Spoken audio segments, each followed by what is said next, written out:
আসসালামু আলাইকুম, সবাইকে ওয়েলকাম। আজকে আমরা স্থিতি জড়তা ও গতি জড়তা সম্পর্কে জানবো, এগুলো কাকে বলে এবং এটার উদাহরণ দেখার চেষ্টা করব।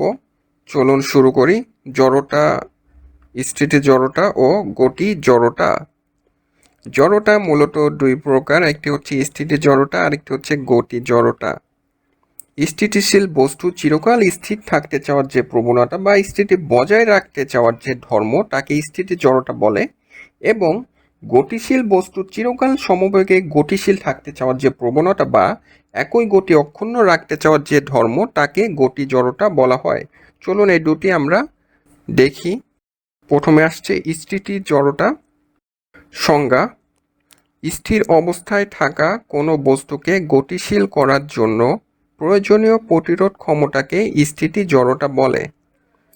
একটু যদি ব্যাখ্যায় যাই তাহলে দেখতে পাবো, স্থির বস্তু গতিশীল হতে চায় না, একে সরানোর জন্য বাহ্যিক বল প্রয়োগ করতে হয়।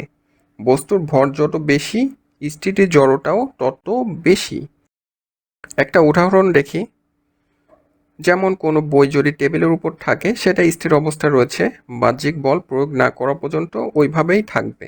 আর আর যাত্রা শুরু করার সময় বাসের যাত্রীদের সামনের দিকে ঝুঁকে পড়া, এটা আরেকটি স্থিতি জড়তার উদাহরণ। এবার আসি গতি জড়তায়। সংজ্ঞা: গতিশীল অবস্থায় থাকা কোনো বস্তুর গতি পরিবর্তন করার জন্য প্রয়োজনীয় প্রতিরোধ ক্ষমতাকে গতি জড়তা বলে। যদি ব্যাখ্যায় যাই তাহলে দেখব, গতিশীল বস্তুটার বর্তমান গতিতে থাকতে চায়, গতি পরিবর্তন করার জন্য বাহ্যিক বল প্রয়োগ করতে হয়। বস্তুর ভর যত বেশি, গতি জড়তাও তত বেশি।